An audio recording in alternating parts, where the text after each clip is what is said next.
আলা মিন মুস্তাগফিরিন ফাগফিরালা, কে আছো গুনাহগার, আমি আল্লাহর কাছে মাপ চাও, আমি আল্লাহ তোমার গুনাহ মাফ করতে প্রস্তুত। আলা মিন মুস্তারজিকিন ফারজুকা, কে আছো অভাবে, রিজিকের জন্য পেরেশানিতে আছো, দৌড়াদৌড়ি করছো, না না, আলা মিন মুস্তারজিকিন ফারজুকা, কে আছো অভাবে, আমি আল্লাহর কাছে চাও, আমি আল্লাহ তোমার অভাবকে দূর করে দেব। আলা মিন মুবতালান ফাউআফি, কে আছো অসুস্থ, আমি আল্লাহর কাছে বলো, আমি আল্লাহ তোমাকে সুস্থ করে দেব। ডাক্তার সুস্থ করতে পারেন না, হসপিটাল সুস্থ করতে পারেন না, ঔষধ আমাকে সুস্থ করতে পারেন না। আহকামুল হাকিমিন, ডাক্তারের ডাক্তার আল্লাহ, রব্বে কাবার মালিক আমার আল্লাহ, যে কোনো বান্দাকে এইভাবে ডাকতে ডাকতে বলেন আলা মিন মুবতালান ফাউআফিহি, কে আছো অসুস্থ, আমি আল্লাহর কাছে বলো, আমি আল্লাহ তোমাকে সুস্থতার নিয়ামত দান করে দেব। এই পৃথিবীতে আল্লাহ আজ থেকে প্রায় 1500 বছর আগে আল্লাহ আমাদেরকে পাঠাইলেন এই পৃথিবীতে, আর বলে দিলেন খায়রা উম্মাহ, ও পৃথিবীর মানব সম্প্রদায়, আদম থেকে নিয়ে ঈসা নবী পর্যন্ত 1,24,000, মতান্তরে 2,24,000 পয়গম্বরকে আমি আল্লাহ এই পৃথিবীতে পাঠাইলাম।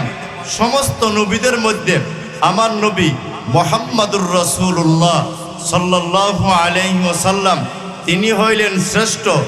আর সমস্ত নবীর উম্মতের মধ্যে মুহাম্মাদুর রাসূলুল্লাহ সাল্লাল্লাহু আলাইহি ওয়াসাল্লামের উম্মত হইল শ্রেষ্ঠ। আমার নবীতে বলে দিলেন আনা আফজালুল আম্বিয়া ওয়া উম্মতি আফজালুল উমাম, আমি হইলাম সমস্ত নবীদের মধ্যে শ্রেষ্ঠ, আর আমার উম্মতেরা হইল সমস্ত নবীদের উম্মতের মধ্যে শ্রেষ্ঠ। এর পূর্বে আমাদেরকে জানা দরকার এই শ্রেষ্ঠত্ব আমাদের লকব হওয়ার পিছনে, এই শ্রেষ্ঠত্বর উপাধি আমাদের হওয়ার পিছনে কারণটা কি, রহস্যটা কি, আমাদেরকে জানা দরকার। আমরা সকলেই জেনে আছি, জেনে থাকবেন আপনারা, আমাদের নবীর পরে আর কোনো নবী এই পৃথিবীতে আগমন করতে পারে না। আমার নবীর পরে যে নবী আসবে না, আল্লাহ সূরাতুল আহজাবের এমনভাবে 40 নম্বর আয়াতে আল্লাহ ঘোষণা দিলেন, মা কানা মুহাম্মাদুন আবা আহাদিম মির রিজালিকুম ওয়ালাকিন রাসূলুল্লাহি ওয়া খাতামান নাবিয়্যিন ওয়া কানা আল্লাহু বিকুল্লি শাইইন আলিমা। আল্লাহ বলেন ওয়া খাতামান নাবিয়্যিন, মুহাম্মাদুর রাসূলুল্লাহ সাল্লাল্লাহু আলাইহি ওয়াসাল্লামের পরে এই পৃথিবীতে আর কোনো নবী আগমন করতে পারবে না। নবুয়তের দরজা আমি আল্লাহ বন্ধ করে দিলাম। কিন্তু দেখা যায় তথাগতিত বাংলাদেশে একটা ফেরকা আছে, যেই ফেরকার নাম কাদিয়ানি। তারা ঘোষণা দিয়ে থাকে তারা আমার নবীকে শেষ নবী মানে না। তারা এমনভাবে গোলাম আহমদ কাদিয়ানিকে শেষ নবী মানে। আমাদের পরিষ্কার বক্তব্য হলো আল্লামা আহমদ শফি রহমাতুল্লাহি আলাইহি কাদিয়ানীদেরকে অমুসলিম ঘোষণা করার জন্যে দাবানল আন্দোলন করেছেন। ঘোষণা শুনে যেতে পারেননি। আল্লামা জুনায়েদ বাবুনগরী রহমাতুল্লাহি আলাইহি কাদিয়ানীদেরকে অমুসলিম ঘোষণা করার জন্যে দাবানল ব্যাপক আন্দোলন করেছেন। ঘোষণা শুনে যেতে পারেননি। আল্লামা মুফতি নূর হোসেন কাসিমি রহমাতুল্লাহি আলাইহি কাদিয়ানীদেরকে অমুসলিম ঘোষণা করার জন্যে আন্দোলন করেছেন। ঘোষণা শুনে যেতে পারেননি। আল্লামা মুফতি ফজলুল হক আমিনী রহমাতুল্লাহি আলাইহি কাদিয়ানীদেরকে অমুসলিম ঘোষণা করার জন্যে দাবানল আন্দোলন করেছেন। ঘোষণা শুনে যেতে পারেননি। ব্রাহ্মণবাড়িয়ার বড় হুজুর আল্লামা সিরাজুল ইসলাম রহমাতুল্লাহি আলাইহি কাদিয়ানীদেরকে অমুসলিম ঘোষণা করার জন্যে দাবানল আন্দোলন করেছেন। ঘোষণা শুনে যেতে পারেননি। আল্লামা মুফতি নুরুল্লাহ রহমাতুল্লাহি আলাইহি কাদিয়ানীদেরকে অমুসলিম করার ঘোষণা করার জন্যে দাবানল আন্দোলন করেছেন। ঘোষণা শুনে যেতে পারেননি। বর্তমানে হেফাজতের আমির আল্লামা মুহিবুল্লাহ বাবুনগরী দামাত বারাকাতুহুম, তার নেতৃত্বে বাংলাদেশের 92% মুসলমানের এই রাষ্ট্রে সকলে এক প্ল্যাটফর্ম হইয়া আমাদের একটা টার্গেট, আমাদের একটা বাস্তবায়ন করতে হবে। আল্লামা মুহিবুল্লাহ বাবুনগরী দামাত বারাকাতুহুম জীবিত থাকা অবস্থায় আমাদের এই রাষ্ট্রপ্রধানেরা তারা সংসদে গিয়ে তারা সংশোধনীয় আইনের মধ্যে এই বাংলাদেশের কাদিয়ানী নামক সম্প্রদায়দেরকে কাফের হিসেবে ঘোষণা করতে হবে। জোরে কোন ঠিক কিনা? কেন? এই পৃথিবীতে প্রায় 38টা রাষ্ট্রের ভিতরে কাদিয়ানীদেরকে কাফের ঘোষণা করা হয়েছে। যদি 38টা রাষ্ট্রের মধ্যে কাদিয়ানীদেরকে কাফের ঘোষণা করা হয়, আর আমার বাংলাদেশ যেই দেশে আল্লাহু আকবরের ধ্বনিতে সূর্য ওঠে, যেই দেশে আল্লাহু আকবরের ধ্বনিতে সূর্য অস্ত যায়, যেই দেশে লক্ষ লক্ষ মসজিদ আছে, যেই দেশে লক্ষাধিক লক্ষ লক্ষ মাদ্রাসা আছে, যেই দেশে লক্ষ লক্ষ মক্তব আছে, যেখানে আলিফ বা তাসা পড়া হয়, যেখানে আজান দেওয়ার পরে নামাজ পড়া হয়, যেই রাষ্ট্রের ভিতরে কোরআন তেলাওয়াতের সুব্যবস্থা করা হয়, সেই রাষ্ট্রের দাবি, সেই রাষ্ট্রের মুসলমানদের দাবি অতি সত্বর অনতিবিলম্বে কাদিয়ানীদেরকে রাষ্ট্রীয়ভাবে যতদিন অমুসলিম ঘোষণা করা না হবে ততদিন পর্যন্ত বাংলাদেশের মানুষেরা সুস্থি ফিরে আসবে না, আন্দোলন থেকে বিরত থাকবে না। নবী করিম সাল্লাল্লাহু আলাইহি ওয়াসাল্লাম শেষ নবী, তারপরে এই পৃথিবীতে আর কোনো নবী আগমন করতে পারে না, পারে না, পারে না। জোরে কোন ঠিক কিনা? কারণ আমার নবী করিম সাল্লাল্লাহু আলাইহি ওয়াসাল্লাম তিনি হইলেন শেষ নবী, এরপরে আর কোনো নবী আসবেন না। নবীজি বলছেন আনা খাতামুন নাবিয়্যিন লা নাবিয়্যা বাদি, আমি হইলাম শেষ নবী, আমার পরে আর কোনো নবী এই পৃথিবীতে আগমন করবেন না। কেন? আমার নবীর পরে আর নবী আসবেন না, নবুয়তের দরজাকে আল্লাহ বন্ধ করে দিলেন। কিন্তু আজকের এই কাহিনী, আজকের ভূমিকম্প থেকে আমরা বুঝতে পারি এই সমস্ত ভূমিকম্প আসার পিছনে আমরা যে গুনাহ করি, আমরা যে পাপ করি, এর জন্যে বড় বড় এই বিপদগুলি আসে। আল্লাহ তো বলে দিলেন জাহারাল ফাসাদু ফিল বাররি ওয়াল বাহর বিমা কাসাবাত আইদিন নাস।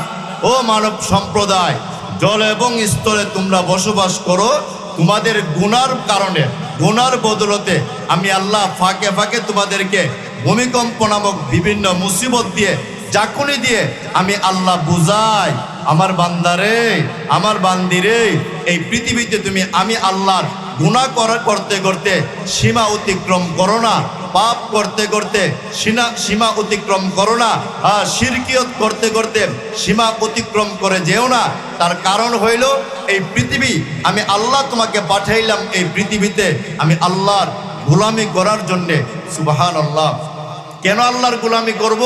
এই পৃথিবীতে আল্লাহ আমাদেরকে পাঠাইলেন ফাঁকে ফাঁকে জাকুনি দিয়ে, ভূমিকম্প দিয়ে। আল্লাহ এই জিনিসটা বুঝান, বান্দারে তুমি সীমা অতিক্রম করো না, আমি আল্লাহ কিন্তু আছি, আমি আল্লাহ কিন্তু দেখি। এই সমস্ত মুসিবত, নার্গিস নামক তুফান ভূমিকম্প, বিজলি নামক তুফান ভূমিকম্প, হারিকেন নামক তুফান ভূমিকম্প, বুলবুল নামক তুফান ভূমিকম্প, এইগুলি এসে আমাদেরকে সতর্ক করে। সুবহানাল্লাহ। এগুলি এসে আমাদেরকে সতর্ক করে। যাই হোক, যে আয়াতের অবলম্বনে আমি কথা বলতেছিলাম, আমরা হইলাম শ্রেষ্ঠ, আমার নবী হইলেন শ্রেষ্ঠ। এর পিছনে কারণ কি? আদম থেকে নিয়ে ঈসা নবী পর্যন্ত যত নবী রাসূলরা আসছেন, আল্লাহ প্রত্যেক নবীকে 4টা বিষয় নিয়ে দাওয়াতের কার্যক্রম করার জন্য আল্লাহ নির্দেশ দিয়েছেন। সুবহানাল্লাহ। 1 নম্বর দাওয়াত, 2 নম্বর তালিম, 3 নম্বর তাসকিয়া, 4 নম্বর এমনভাবে দেখা যায় জিহাদ। এই 4টা বিষয়, 4টা মিশন নিয়ে প্রত্যেক নবী এই পৃথিবীতে কাজ করেছেন। সুবহানাল্লাহ। 1 নম্বর হলো দাওয়াত। দাওয়াতটাকে আমরা 2 ভাগে বিভক্ত করে নেই। 1 নম্বর হইল দ্বীনের দাওয়াত, আরেকটা হইল দুনিয়াবি দাওয়াত। পারিবারিকভাবে আমার বিয়ায় আমাকে দাওয়াত করেন, পারিবারিকভাবে আমার আত্মীয় আমাকে দাওয়াত করেন, এটা হইল পারিবারিক দাওয়াত। আরেকটা হইল দ্বীনি দাওয়াত। আপনারা দেখবেন দাওয়াতের তাবলীগের মেহনতের ভাইয়েরা, দাওয়াতের তাবলীগের ভাইয়েরা এইভাবে কালিমার দাওয়াত দেওয়ার জন্যে, নামাজের দাওয়াত দেওয়ার জন্যে, বিশুদ্ধ কোরআন তেলাওয়াত করার জন্যে এইভাবে তারা দাওয়াত দেয়। এটা হলো ঈমান সংরক্ষণ করার একটা ছোট্টখাট্টো চলতি ফিরতি মাদ্রাসা। এটা হলো দাওয়াতের তাবলীগের মাদ্রাসা। এই দাওয়াতের কার্যক্রম কিয়ামত পর্যন্ত চলবে। নবীরা ঠিকই বিদায় হয়েছেন, নবীদের এই দাওয়াতের কার্যক্রম বন্ধ হবে না। আল্লাহ বলে দিলেন উদউ ইলা সাবিলি রাব্বিক বিল হিকমাতি ওয়াল মাউইজা। ও পৃথিবীর মানব সম্প্রদায়, হিকমত দিয়ে আর মানুষকে বয়ান করে আমি আল্লাহর পথে মানুষকে আহ্বান করো, আমি আল্লাহর পথে মানুষকে ডাকো, আমি আল্লাহর পথে মানুষকে দাওয়াত দাও, নামাজের পথে দাওয়াত দাও, কল্যাণের পথে দাওয়াত দাও। সুবহানাল্লাহ। আপনারা দেখবেন যে কল্যাণের পথে এমনভাবে নামাজের পথে মুয়াজ্জিন সাহেব যখন আমাদেরকে ডাকে, হাইয়া আলাস সালাহ, হাইয়া আলাস সালাহ, হাইয়া আলাল ফালাহ, হাইয়া আলাল ফালাহ, আসসালাতু খায়রুম মিনান নাওম, আসসালাতু খায়রুম মিনান নাওম। মুয়াজ্জিন সাহেব ডাকে, হাইয়া আলাস সালাহ, কল্যাণের দিকে আসো, নামাজের দিকে আসো, নামাজের দিকে আসো, হাইয়া আলাস সালাহ, নামাজের দিকে আসো, হাইয়া আলাল ফালাহ, কল্যাণের দিকে আসো। আসসালাতু খায়রুম মিনান নাওম, ঘুম থেকে নামাজ উত্তম। এই জন্যে তাফসীর কারকরা বলেন তাহাজ্জুদের সময় যখন হয়ে যায় তখন আল্লাহ তার প্রিয় বান্দা বান্দিকে ডাকে, ইয়া আবদি, হে আমার কলিজার টুকরা বান্দা বান্দি, ঘুম থেকে ওঠো, নামাজ পড়ো, তাহাজ্জুদ পড়ো। আমি আল্লাহ প্রথম আসমানে চলে আসছি। আল্লাহ তাহাজ্জুদের সময় প্রথম আসমানে এসে বান্দাকে ডাকে, আলা মিন মুস্তাগফিরিন ফাগফিরলা, কে আছো গুনাহগার, আমি আল্লাহর কাছে মাপ চাও, আমি আল্লাহ তোমার গুনাহ মাফ করতে প্রস্তুত। আলা মিন মুস্তারজিকিন ফারজুকা, কে আছো অভাবে, রিজিকের জন্য পেরেশানিতে আছো, দৌড়াদৌড়ি করছো, না না, আলা মিন মুস্তারজিকিন ফারজুকা, কে আছো অভাবে, আমি আল্লাহর কাছে চাও, আমি আল্লাহ তোমার অভাবকে দূর করে দেব। আলা মিন মুবতালান ফাউআফি, কে আছো অসুস্থ, আমি আল্লাহর কাছে বলো, আমি আল্লাহ তোমাকে সুস্থ করে দেব। ডাক্তার সুস্থ করতে পারেন না, হসপিটাল সুস্থ করতে পারেন না, ঔষধ আমাকে সুস্থ করতে পারেন না। আহকামুল হাকিমিন, ডাক্তারের ডাক্তার আল্লাহ, রব্বে কাবার মালিক আমার আল্লাহ যে কোনো বান্দাকে এইভাবে ডাকতে ডাকতে বলেন, আলা মিন মুবতালান ফাউআফিহি, কে আছো অসুস্থ, আমি আল্লাহর কাছে বলো, আমি আল্লাহ তোমাকে সুস্থতার নিয়ামত দান করে দেব। কতক্ষণ পর্যন্ত আল্লাহ ডাকেন, আলা কাজা আলা কাজা হাত্তা ইয়াতলু আল ফজর, ফজরের আজানের আগ মুহূর্ত পর্যন্ত আল্লাহ প্রত্যেকটা বান্দা বান্দিকে ডাকে, আলা মিন মুস্তাগফিরিন ফাগফিরলা, গুনাহগার আমি আল্লাহর কাছে মাপ চাও, মাফ করতে আমি আল্লাহ প্রস্তুত। আলা মিন মুস্তারজিকিন ফারজুকা, অভাবী আমি আল্লাহর কাছে বলো, আমি আল্লাহ তোমার অভাব দূর করে দেব। আলা মিন মুবতালান ফাওআফিহি, অসুস্থ তুমি আমি আল্লাহর কাছে বলো, আমি আল্লাহ তোমাকে সুস্থ করে দেব। ফজর পর্যন্ত আল্লাহ বান্দা এবং বান্দিকে ডাকতে থাকে। সুবহানাল্লাহ। ফজর পর্যন্ত আল্লাহ তার বান্দা এবং বান্দিদেরকে ডাকতে থাকে। যেই কথাটা আমি বলতেছিলাম, এক নম্বর নবীদের মিশন, যেই নবীরা বিদায় হয়েছেন, নবীদের এই মিশন আখির নবীর উম্মতদেরকে আল্লাহ দিলেন। এই চারটা মিশন বাস্তবায়ন করতে পারলেই আল্লাহ আমার নবীর উম্মতদেরকে শ্রেষ্ঠ উপাধি দিয়ে জান্নাত নামক বাড়ি আল্লাহ তাকে দান করবেন। এক নম্বর দাওয়াত। এই জন্য আমরা দাওয়াতের কাজে অংশগ্রহণ করব। দুনিয়ার যে কাজ করলে মানুষের উপকার হবে, যেই কাজ করলে কোরআন এবং হাদিসের উপকার হবে, যেই কাজ করলে মাদ্রাসার উপকার হবে, যেই কাজ করলে মসজিদের উপকার হবে, যেই কাজ করলে পীর সাহেব খন্দকার মুজাম্মেল দামাত বারাকাতুহুম তিনার হাত মজবুত হবে, তার তরিকা অনুযায়ী মানুষ মাসলাকের দিকে আসবে, সহি পথে আসবে। আজকাল আপনারা দেখেন অনেক ভণ্ডরা আছেন আমাদের মা বোনদের ঈমান নষ্ট করতে চায়, অনেক ভণ্ডরা আছে আমাদের মা বোনদের ইজ্জত নষ্ট করতে চায়, অনেক ভণ্ডরা আছে আমাদের ঈমানকে চুরি করতে চায়। এই সমস্ত ভণ্ড, এই সমস্ত দাজ্জাল, এই সমস্ত মুনাফিক, এই সমস্ত নাদান, তাদের হাত থেকে রক্ষা করতে হইলে হক্কানি রব্বানি পীরের দরকার আসেনি বাজার? অবশ্যই আছে। এই হক্কানি রব্বানি পীর তাদের সুহবতে থাকলে, তাদের পরামর্শ নিয়ে চললে, এই জন্য তো কিতাবের মধ্যে আসছে কাসরাতু যিকরিল্লাহ সুহবাতু আহলিল্লাহ, বেশি বেশি জিকির করা, আল্লাহ ওয়ালাদের সুহবতে থাকা, খেদমতু খালকিল্লাহ, মাখলুকাতের খেদমত করা, ইত্তেবাউ সুন্নতি রাসূলিল্লাহ, পায়ের নখ থেকে নিয়ে মাথার চুল পর্যন্ত আল্লাহর নবীর সুন্নতের ইত্তেবা করা। সুবহানাল্লাহ। এই জন্য প্রথম কাজ হলো দাওয়াতের কাজ। নবীদের এই দাওয়াতের কাজের জিম্মাদার আল্লাহ আখির নবীর উম্মতদেরকে দিলেন। 2 নম্বর তালিম। তালিম শব্দের অর্থ হইল শিক্ষা। আমাদের বাংলাদেশে 2 প্রকার শিক্ষা আছে, একটা হইল দ্বীনি শিক্ষা আর একটা হইল দুনিয়াবি শিক্ষা। দিনই শিক্ষা অর্জন করলে ডাক্তার হওয়া যায়, দিনই শিক্ষা অর্জন করলে পাইলট হওয়া যায়, দিনই শিক্ষা অর্জন করলে মাস্টার হওয়া যায়, দিনই শিক্ষা অর্জন করলে প্রকৌশলী হওয়া যায়, দিনই শিক্ষা অর্জন করলে প্রভাষক হওয়া যায়, দিনই শিক্ষা অর্জন করলে বিজ্ঞানী হওয়া যায়। আর আখেরি শিক্ষা অর্জন করলে, উখরুফি শিক্ষা অর্জন করলে, কোরআন এবং হাদিসের শিক্ষা অর্জন করলে আল্লাহ পর্যন্ত পৌঁছা যায়। আল্লাহু আকবার বলেন।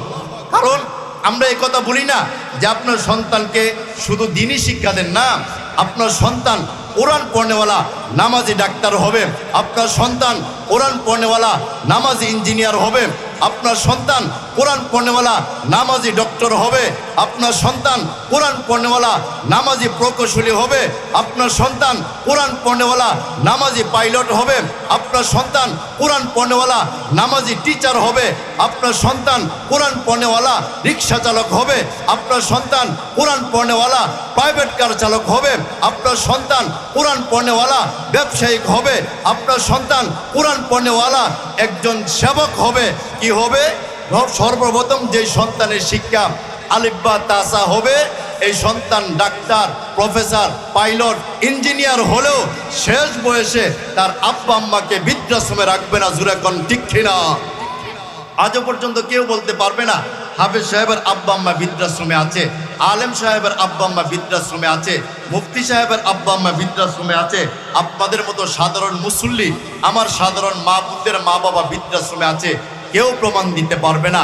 আর আপনারা দেখবেন ডাক্তার সাহেবের আব্বা আম্মা বৃদ্ধাশ্রমে আছে, ইঞ্জিনিয়ার সাহেবের আব্বা আম্মা বৃদ্ধাশ্রমে আছে, পাইলট সাহেবের আব্বা আম্মা বৃদ্ধাশ্রমে আছে, প্রভাষক সাহেবের আব্বা আম্মা বৃদ্ধাশ্রমে আছে।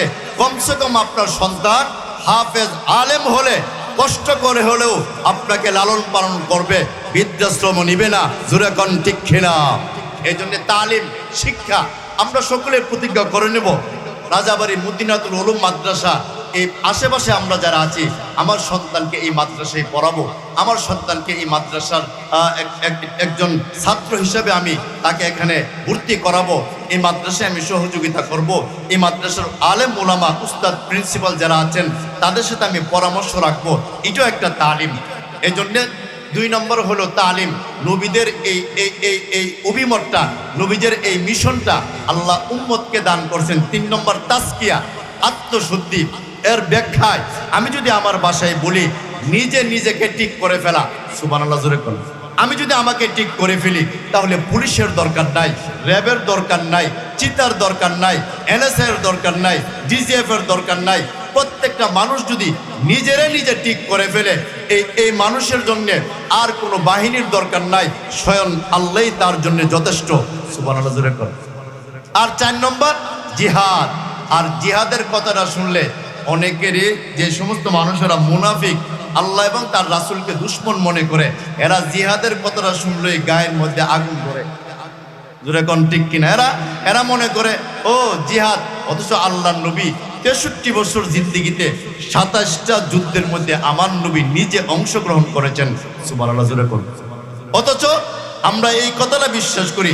আপনি অনেকে আছে গত কয়েক বছর পূর্বে যারা ছিলেন, তিনারা আমাদের কওমি মাদ্রাসা দিকে আঙ্গুল উঠায় বলতো এই মাদ্রাসাগুলির মধ্যে হইল জঙ্গি উৎপাদনের কারখানা। নাউজুবিল্লাহ। কেউ বলতে পারবে না বঙ্গবন্ধু শেখ মুজিবুর রহমানকে কে হত্যা করছে? কওমি মাদ্রাসার কোনো ছাত্র নয়। প্রেসিডেন্ট জিয়াউর রহমানকে যারা হত্যা করছে কওমি মাদ্রাসার কোনো ছাত্র নয়।